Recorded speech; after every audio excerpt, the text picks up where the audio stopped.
श्री हरिवंश महाराज जी प्रणाम।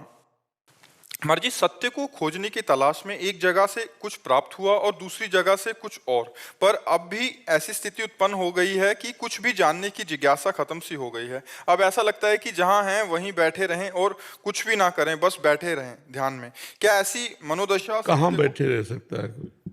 कोई क्रिया किए बिना एक पल नहीं रह सकता, एक क्षण नहीं रहता। तो शांत कहाँ? शांत तो स्वरूप है, शांताकारम तो स्वरूप है। शांतम शाश्वतम अप्रमेय मनघम, ये तो हमारा स्वरूप है, हमारे इष्ट है।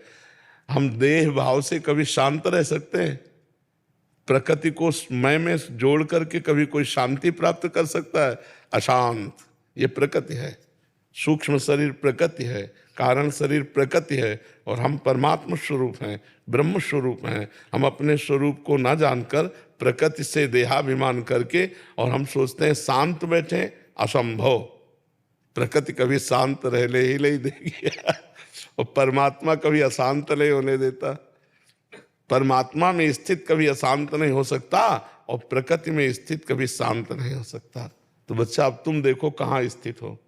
और ये कि सत्य कहीं कुछ और, कहीं कुछ और, कहीं कुछ और, तो अभी सत्य जाना ही नहीं।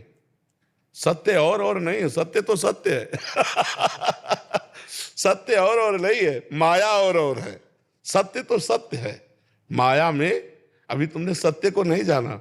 सत्य तो एको ब्रह्म द्वितीयो नास्ति, वहां और नहीं है। वहां जो कुछ है सब एक को ब्रह्म। सर्वम खलविदम ब्रह्म ने नास्ति किंचन, एकमात्र ब्रह्म ही सब जगह विराजमान, किंचन मात्र और कोई नहीं है।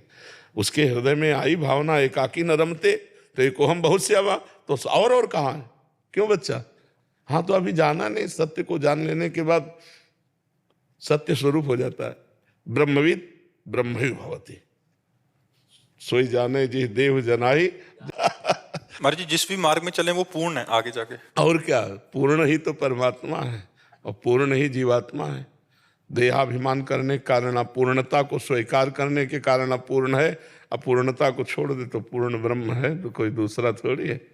द्वितीयो नास्ति द्वितीयो। बड़ा आनंद का विषय, पर आनंद के दरवाजे से हम लौट आते हैं भोगानंद में, विषयानंद में ऐसा कुछ चस्का लग गया है कि वो प्रिय लगता है। जो निर्भय पद है वो भयावह लगता है। अभी किसी से कहा जाए कि सब छोड़ो भगवान को, तो घबरा जाएगा। और जबकि सब छूटना है, अगर भगवान मिल गए तो जिसके मिलने के बाद कुछ प्राप्त करना बाकी नहीं रह जाता, वो भगवान है, वो आत्मबोध है। चाहे ब्रह्मबोध कहो, चाहे भगवत प्राप्ति कहो, चाहे परमात्मा प्राप्ति कहो। योगी जिसे परमात्मा कहते, ज्ञानी उसे ब्रह्म कहते। गरुड़ पुराण के अनुसार जब जीव शरीर त्यागता है तब असहनीय पीड़ा होती है। वो आत्मा को यमलोक के मार्ग में कई कठिनाइयां सहनी पड़ती हैं। महाराज जी, क्या सिर्फ सही बताए तो आत्मा को कुछ नहीं होता है ये सब देहाभिमान के कारण होता है, कुछ नहीं होता। ये सूक्ष्म शरीर में, अंतःकरण में जो मैं तत्व है उसका प्रतिबिंब पड़ रहा है, उसको मिटा दे और शुद्ध में रह जाए। दर्पण हटा लो तो प्रतिबिंब खत्म हो जाएगा। मैं और मोर तोर तय माया, यही दर्पण है। अहमता और ममता, इन दो को मिटा दे तो कहीं कोई कष्ट ही नहीं है। अच्छा, अब जब तक मिटाओगे नहीं, मतलब जैसे कोई स्वप्न में सो रहा है और उसका सिर काटा जा रहा है तो उसे दुख हो रहा है। अब उसके लिए कोई उपाय नहीं। आप वेद मंत्रों का उच्चारण करवाओ। सोते हुए आदमी की पिटाई हो रही है, उसको एक ही उपाय केवल है, जगा देना। सोते हुए पुरुष की संकट निवृत्ति केवल जागने मात्र से होगी, बिन जागे दुख दूर न हो। जो सपने सिर काटे कोई, बिन जागे दुख दूर न। तो देखो, ये स्वाप्निक माया है। स्वाप्निक है नरक और स्वाप्निक है स्वर्ग। जब तक आप जगोगे नहीं तब तक ना भोगते हुए भी आपको भोगना पड़ेगा। जन्म मरण से रहित होते हुए भी आपको जन्म मरण भोगना पड़ेगा। अब इसके लिए सदगुरु की शरण होकर के और भगवान का खूब नाम जप करे, मंत्र जप करे, अपने स्वरूप को जाने, तो न कोई नरक है न कोई स्वर्ग है। उमा कहूँ मैं अनुभव अपना, सत हरि भजन जगत सब सपना। तो ये सपना है, जे ही जाने जग जाए हेराई, जागे जथा स्वप्न ब्रह्म। अब बच्चा हो, तुम समझ रहे हो हमारी बात भैया? एक ये दीर्घ स्वप्न है, लंबा स्वप्न है।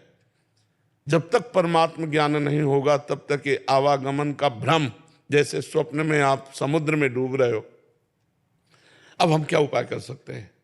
हम 100 नौका मंगा लें, 100 तैराक मंगा लें, क्या आप तक हम पहुंच सकते हैं? आपको बचा सकते हैं? एक केवल उपाय है, उठ। अब न समुद्र है न नौका है, एकदम बिलग, सब दुखों से बच गए। ऐसे ही जागना है, न तू स्त्री है न तू पुरुष है, तू ब्रह्म स्वरूप है, तू भगवत स्वरूप है। अब ये कैसे मलिन अंतःकरण को समझ में आवे? तब वो अपने को स्त्री मानकर, पुरुष मानकर जो बर्ताव करता है, तो अवश्य में भोक्तव्यम कृतम कर्म शुभाशुभम, वो फंसता चला जाता है। अब सद्गुरु मिल जाए और उनके द्वारा शुद्ध ज्ञान का मार्ग मिल जाए और उस ज्ञान प्राप्ति की साधना मिल जाए, ये सत्य नहीं है। नाम उसका सत्यलोक है, ब्रह्मलोक को, लेकिन आ ब्रह्म स्तंभ पर्यंतम सर्वम मायामयम जगत, तिनके से लेके ब्रह्मलोक तक सब मायामय है। आ ब्रह्म भुवनान लोकान पुनरावर्तिनो तो आवागमन युक्त सब माया है। जो आवागमन रहित है वो भगवान है, वो पर ब्रह्म का धाम है। तो हमें लगता है नाम जप करो और सत्संग सुनते रहो, शास्त्र स्वाध्याय करो, परोपकार करो, इससे बच जाओगे। ना नरक जाना पड़ेगा और ना कोई दुख भोगना पड़ेगा। भक्तों का जब शरीर छूटता है तो जैसे विशाल गजराज के गले से फूलों की मल्ली माला टूट के गिर जाए, उसे पता ही न चले, ऐसे शरीर छूटता है। और ज्ञानी तो पहले ही छोड़ देता है। जीवन मुक्त का मतलब क्या है? शरीर राग रहित। जैसे सांप की केचुल से सांप को कोई मतलब नहीं होता, ऐसे ज्ञानी को अपने शरीर से, देह भाव से कोई मतलब नहीं होता है। फंसता है बीच वाला, जो ना एकदम मूर्ख है और ना एकदम ज्ञानी है, वो बीच वाला पिसता है। जो एकदम पागल है उसको तो न ब्रह्म से मतलब न माया से मतलब है। सिर्फ राधा नाम से इन बाधाओं का, पीड़ाओं का कठिनाई विश्वास कर लो, भगवान का नाम भगवत स्वरूप है। जो नाम प्रिय लगे विश्वास कर लो तो सब काम बन जाएगा। विश्वास से बात है, बिन विश्वास भगति नहीं, ते बिन द्रवहि न राम, राम कृपा बिन सपल्यों, जीव न लह विश्राम। बिना विश्राम प्राप्त हुए हमारा ये आवागमन चक्र नहीं छूटने वाला। पायो परम विश्राम राम समान प्रभु ना, ये विश्वास से होता है। आत्मा 13 दिन तक भटकती रहती है अपने परिजनों के बीच में। अरे हम कह रहे 13 दिन नहीं, 13 कल्प तक भटकता विश्राम का प्राप्त होता है। विश्राम तो भगवान के चरणों में। ये सब छोड़ो, परम विश्राम की बात करो, भगवान के चरणों का आश्रय लो, भगवान का चिंतन करो। इसी जन्म से मिटा दो आवागमन। अभी अवसर है, मनुष्य जन्म को पूरा अवसर है। अभी जितनी श्वासें हम इतने में भगवत प्राप्ति कर लेंगे। मान लो हम एक बार बोले राधा और मर गए तो हमें भगवत प्राप्ति हो जाएगी। अंतामति सुगति। हम हर श्वास में भगवान का चिंतन करें और अगर हमारा श्वास आखिरी है तो हमें भगवत प्राप्ति हो जाएगी। ठीक है। महेश पुरोहित जी राजस्थान से। महाराज जी राधे राधे, आपके चरणों में कोटि कोटि प्रणाम। गुरु जी, इस सृष्टि में क्या किसी का भला करना गलत बात है? क्यों बाद में पछताना ही पड़ता है भला करके? क्योंकि आप थैंक यू चाहते हो भला करके, इसलिए पछताना पड़ता है। इसलिए पछताना पड़ता है। यदि आप थैंक यू ना चाहें तो नेकी कर दरिया में डाल, हमें आपसे क्या मतलब? हमने आपको पानी पिला दिया, आपकी प्यास बुझ गई। अब इसके हमारी स्वार्थ बुद्धि बदले में नमन चाहती है, बदले में नमस्कार चाहती है, धन्यवाद चाहती है, तो ये गलत बात है। सच्चा परमार्थ है, सच्चा हित है कि हम उसका हित कर दिया और हमें थैंक यू की विचार नहीं है। समझ रहे ना? आप करके देखो, आनंद यहाँ हृदय में शीतलता आ जाएगी। एक दिन कोई भूखा आदमी टहल रहा हो, अपना भोजन ना पाकर उसको पवाओ, तो देखो 10 प्रकार के भोजन पाने से जो सुख मिलता है उससे 10 गुना सुख मिलेगा जब किसी भूखे को पवा दोगे। लेकिन अगर तुम्हारे अंदर ये चाह है कि हमारे पैर छुए, तो वो शीतलता नहीं होगी। भूखे के पैर छू के पवा दो, मेरे भगवान आज मुझ पर कृपा करके इस रूप में आए तो दियम वस्तु गोविंदम तुभ्यमेव समर्पये, तो हृदय शीतल हो जाए। ठीक है।